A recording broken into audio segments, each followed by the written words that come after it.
여러분, 한 아이가 태어나기 전 이제 1절, 마태복음 1장 1절에서 17절의 이야기인데, 역사상 가장 중요한 탄생을 준비합니다. 그런데 여러분, 역사상 가장 중요한 한 아이가 태어나는 이 탄생을 준비하는 이야기들 가운데는 참 치욕스럽고 또 수치스러운 사건도 담겨져 있다는 것이죠. 여러분, 우리가 잘 알겠지만 근친상간을 했던 다말의 이야기, 그리고 창녀인 라합의 이야기, 그리고 간음했던 이야기들이 담겨져 있어요. 이 사건들, 이 족보의 이야기들은 참 수치스럽고 그리고 치욕스러운 이야기이지만 사실 우리에게 수많은 이야기들을 던져주고 있다고 생각해요. 여러분, 족보는 실은 태어나는 자가 누구인가를 가늠하게 하잖아요. 그 조상들의 이야기를 통해서 그 후손으로 태어나는 자가 누구인가를 가늠하게 하는데, 이 수치스럽고 또 치욕적인 이야기는 별 수 없구나. 그 족보 이야기를 통해서 태어나게 되는 역사상 가장 중요한 탄생의 이야기도 별 수 없구나라고 하는 실망감을 우리에게 줄 수도 있지만, 저는 오히려 반대라고 생각해요. 우리랑 똑같구나 라는 이 이야기는요, 우리에게 동질감을 주죠. 그래서 실망감도 줄 수 있지만 큰 위안을 우리에게 준다고 저는 생각해요.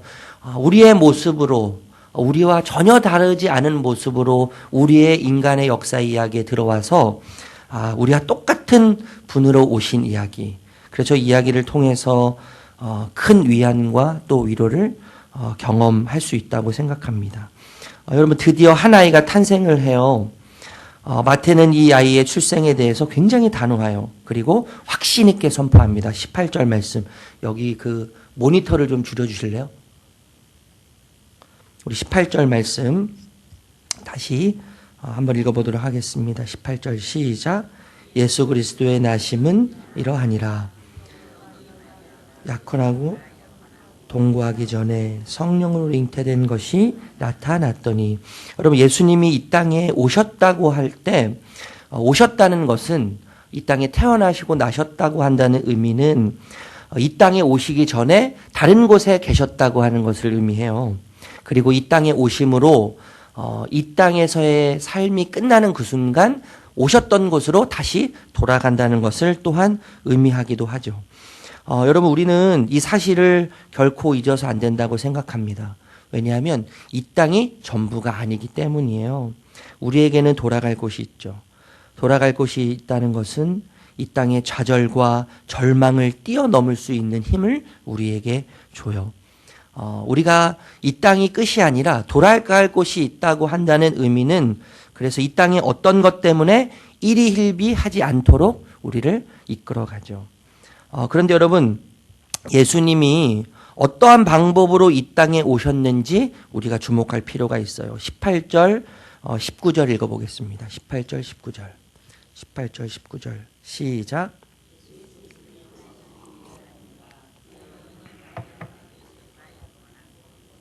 전에 성령으로 잉태된 것이 나타났더니 그의 남편 요셉은 의로운 사람이라 그를 드러내지 아니하고 가만히 끊고자 하여. 여러분, 피는 못 속인다는 말이 있어요. 예수란 아이의 출생, 그들의 족보, 그가 태어나게 된 족보의 이야기, 또 그 조상의 이야기들을 보면 그들의 조상만큼이나 수치스럽고 부끄러운 이야기가 이 예수 탄생의 이야기라고 생각할 수 있을 것 같아요. 마리아와 요셉이 약혼을 합니다. 그런데 여러분, 동거하기 전에 아이를 갖게 돼요. 함께 잠자리를 하기 전에 아이를 갖게 되는데, 보통 일반적으로 약혼은 결혼하기 1년 전에 이제 보편적으로 하게 되는데, 법적인 부부로 인정을 받는다고 해요. 그래서 서로에 대한 부부로서의 책임이 있죠. 그래서 순결을 지켜야 되는 분명한 책임과 그런 의무가 서로에게 있는 거예요.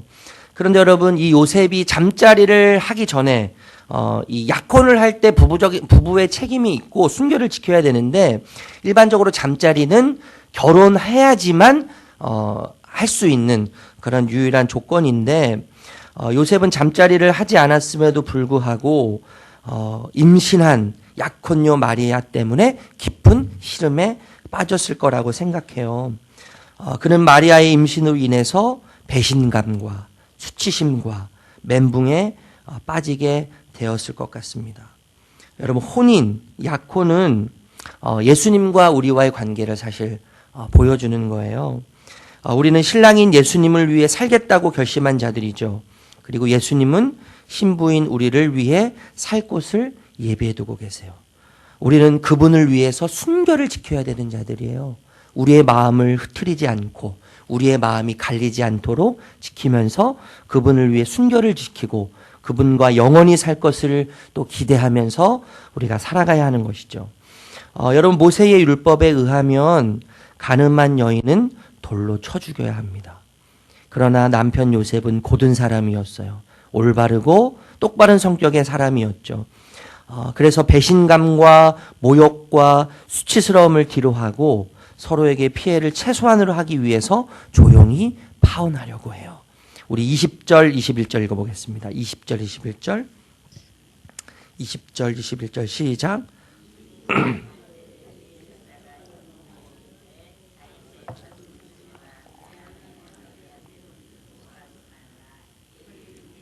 성령으로 된 것이라 아들을 낳으리니 이름을 예수라 하라.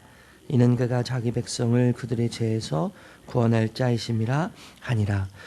이 약혼을 유지해야 하는가? 누구보다 많이 고민했을 당사자는 요셉이겠죠. 요셉의 입장에서는 조용히 끝내는 것이 마리아와 자신을 위한 최선의 판단이고 최선의 선택이라고 생각했던 것 같아요.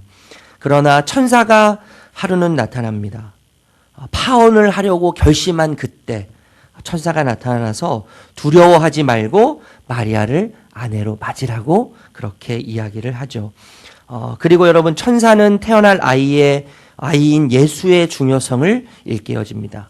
그 예수의 중요성을 두 가지 방식으로 일깨워지는데 첫 번째는 잉태 방식이에요. 잉태 방식. 그리고 두 번째는 이름을 지어주는 방식으로 예수라고 하는 아이의 탄생의 중요성을 이야기합니다. 여러분, 아기 예수는 성령으로 잉태되셨어요. 성령으로 잉태되었어요. 여러분, 일반적으로 남자와 여자의 잠자리를 통해서 생명이 잉태되죠. 이것은 죄의 질서에서 허락되어진 이야기예요. 죄의 결과죠. 죄의 결과와 죄의 질서에 의해서 잉태돼서 새로운 생명이 태어나는 것이 아담과 하와가 죄를 지은 이후에 일반적인 생명이 잉태되는 방법이에요. 그런데 아기 예수는 죄의 결과와 그 왜곡된 질서가 낳은 잉태와 출생의 방식과는 전혀 다른 방식으로 성령으로 잉태되어서 죄의 질서가 아닌 성령의 방법으로 새로운 질서 속에서 잉태되셨다고 우리에게 말씀하고 있죠. 그러니까 예수의 탄생은 한마디로 이야기하면 새로운 질서의 시작이라고 생각할 수 있는 거예요. 과거의 질서, 옛 질서를 파괴하고 그것을 스톱시키시고 이제 완전히 새로운 방식, 성령으로 잉태된 새로운 질서의 시작이 예수 그리스도의 탄생으로 이 땅에 들어왔다고 우리가 생각할 수 있습니다. 이것은 여러분 또 다른 의미가 있는데 어떤 의미냐면 하나님이신 예수님이 인간의 몸을 입고 성령으로 잉태되었다는 이 놀라운 사실은 나에게까지 이어진다고 하는 놀라운 신비가 담겨져 있는 거예요. 하나님은 성령 안에서 우리를 자기 아들로 그리고 당신의 딸로 우리를 똑같이 낳으시는 거예요. 예수처럼 똑같이 우리를 낳으신다는 의미가 담겨져 있어요. 여러분, 예수의 탄생도 신비죠. 예수의 탄생이 신비고 예수의 탄생은 기묘해요. 예수 안에서 성령, 또한 예수 안에서 성령으로 하나님의 자녀가 된다는 것, 탄생한다는 것 또한 신비죠. 굉장히 큰 신비 아닙니까? 그래서 여러분, 그분의 이야기가 우리의 이야기가 되게 해요. 하나님은 예수가 성령으로 잉태되게 하심으로 그 이야기가 우리에게까지 흘러오게 하시는데 그 이야기가 우리까지 흘러오게 하신 이후에 우리를 또한 예수처럼 성령으로 잉태하도록 하신다는 거예요. 그리고 우리를 성령으로 잉태하게 하신 이후에 그분의 이야기가 우리의 이야기가 되게 하고 또 우리의 이야기가 예수의 이야기가 되도록 우리를 은혜의 자리로 이끈다는 것이죠. 여러분, 우리의 아픔과 우리의 고통과 우리의 슬픔이 그분의 이야기가 돼요. 그분의 영광이, 그분의 즐거움에, 그분의 기쁨이 우리의 기쁨이 되고 우리의 즐거움이 되고 우리의 만족이 되는 것이죠. 그분이 십자가를 통과한 고통의 이야기가, 그분이 죽음을 통과한 십자가의 이야기가 우리의 이야기가 되어서 더 이상 고통이 우리의 이야기가 될 수 없다는 것을 예수님은 십자가의 이야기를 통해서 우리에게 보여줍니다. 여러분, 예수의 탄생, 이것은 새로운 질서의 시작을 의미한다고 우리가 생각합니다. 그런데 여러분, 이 이야기, 새로운 질서의 시작의 이야기는 예수의 이름을 통해 재확인되고 있습니다. 22절에서 23절 읽어볼게요. 22절에서 23절. 시작. 이 모든 일이 된 것은 주께서 선지자로 하신 말씀을 이루려 하심이니 이르시되 보라 처녀가 잉태하여 아들을 낳을 것이요 그의 이름은 임마누엘이라 하리라 하셨으니 이를 번역한즉 하나님이 우리와 함께 계시다 함이라. 여러분, 예수의 이름을 통해서 새로운 질서의 시작이 재확인되는데 여러분, 보통 이름은 부모가 지어주는 거잖아요. 보통 자녀가 탄생하면 자녀의 이름은 부모가 지어주는데 오늘 이 예수가 탄생할 때 예수의 이름을 천사를 통해서 하나님이 지어주고 계시는 거예요. 그래서 두 가지 이름을 주시잖아요. 첫 번째는 예수라는 이름인데 그가 자기 백성을 그들의 죄에서 구원할 자다 이렇게 이야기하죠. 여러분, 이 이야기는 사실 이 이름의 의미는 이전에 많이 등장했던 이름이에요. 여호수아의 이름, 또 호세아의 이름, 구원의 이름이죠. 구원의 이름. 그런데 여러분, 우리가 진짜 관심 가져야 될 이름은 물론 예수라는 이름을 우리가 관심을 가져야 되지만 우리가 또 다른 이름에 더 관심을 가질 필요가 있다고 생각하는데 그 이름은 뭐예요? 임마누엘이죠. 임마누엘이에요. 우리와 함께 하신다는 의미. 여러분, 임마누엘이 하나님이, 무한하신 하나님이 우리와 함께 계신다는 이 의미는 무한과 유한의 연합이죠. 그리고 초월과 제한의 만남이에요. 뿐만 아니라 영원과 찰나, 순간의 결합의 이야기가 임마누엘의 이야기예요. 의와 거룩, 불의와 탐욕의 연합, 이것이 뭐예요? 임마누엘이에요. 그런데 여러분, 신기하게 하나님은 우리의 영향을 조금도 받지 않으세요. 거룩과 또 불의가 만날 때, 탐욕과 만날 때, 영원과 찰나가 만나고 영원과 순간이 결합할 때, 초월과 제한이 만나고 무한과 유한이 연합할 때 하나님은 우리의 영향을 조금도 받지 않으신다는 거예요.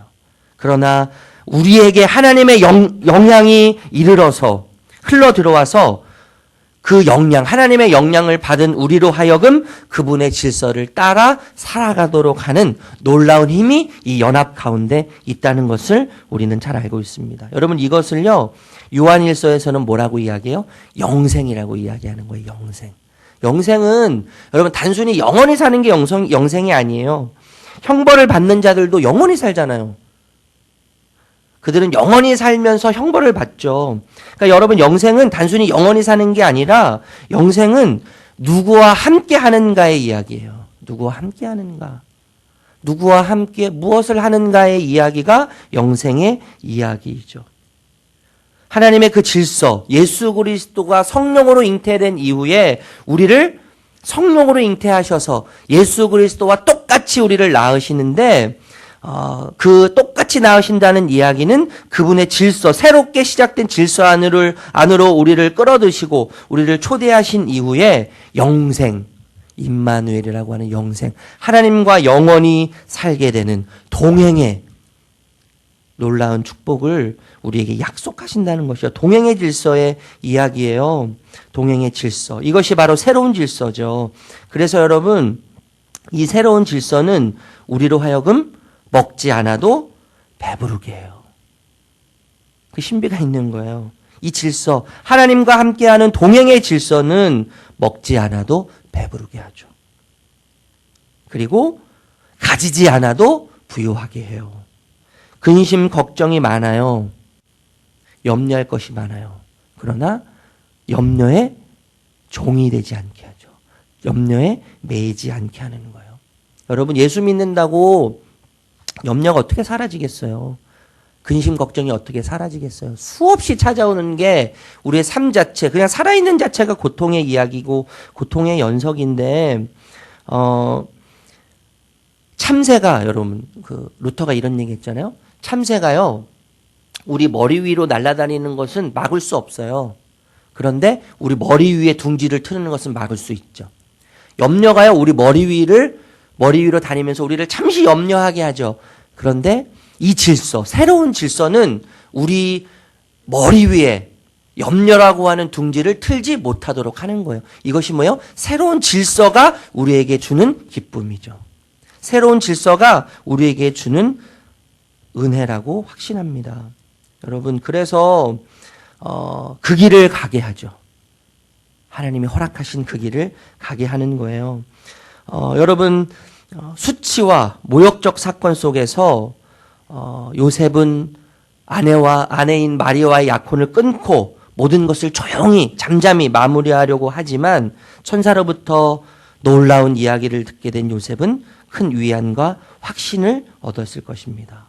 그리고 엄청난 영광과 특권임을, 수치와 아픔이 아니라 영광과 특권임을 느끼고 천사의 말대로 그 길을 가게 되는 거예요. 24절 25절 읽어보겠습니다. 24절 25절 시작.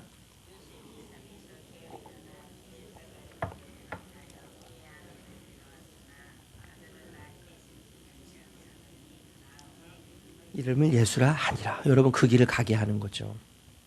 여러분, 말씀을 정리할게요. 여러분, 세상의 역사는요, BC와 AD로 나누죠. 이 역사적 사실이에요, 이게요. 역사적 사실, 비포 크라이스트, BC. 예수가 탄생하기 이전의 역사와 아노 도미니 해가지고 예수가 탄생한 해. 그래서 이 세상의 역사는요, 예수가 태어난 이전의 역사와 예수가 태어난 이후의 역사로 나눠지는데, 여러분, 예수가 탄생했다고 이 역사 안으로 들어오셔서 성령으로 잉태되셨다는 것은 새로운 질서와 새로운 역사의 시작을 의미하는데, 예수가 이 땅에 오심으로 그분의 탄생이 우리의 탄생이 되도록 하시는 거예요. 그분의 성령으로 잉태하심이 우리를 성령으로 잉태하심으로 그분과 똑같이, 예수 그리스도와 똑같이 우리를 낳게 하심으로 그분이 시작한 새로운 역사 안으로 우리를 뛰어들도록 우리를 초청하고 계신다는 거예요. 그래서 여러분, 그분으로 시작된 새로운 질서와 새로운 역사의 이야기는 결국 그분과 함께 임마누엘의 삶을 사는, 그리고 그 임마누엘의 삶으로 초대된 저와 여러분들에게 허락된 삶이 새롭게 시작하는 삶이라는 것을 여러분 기억하시기 바랍니다. 이제 연말이 되고 새해가 돼요. 여러분, 새해가 된다고 달라지는 건 하나도 없잖아요. 똑같아요, 여러분. 그렇지만 새로운 질서, 이 땅에 들어오심으로 새로운 질서와 새로운 역사를 시작하신 예수 그리스도로 인해서 우리는 매일매일의 삶을 새롭게 시작하는 자들인 것을 잊지 않는 저와 여러분들 되시기를 축복합니다. 새롭게 시작하는 삶, 새롭게 시작하는 은혜, 이 은혜 가운데 오늘 하루도 또 남은 일주일도 남은 2019년을 저와 함께 또 예수 그리스도와 함께 걸어가시는 사랑하는 성도님들 되시기를 주님의 이름으로 축복합니다. 기도하겠습니다.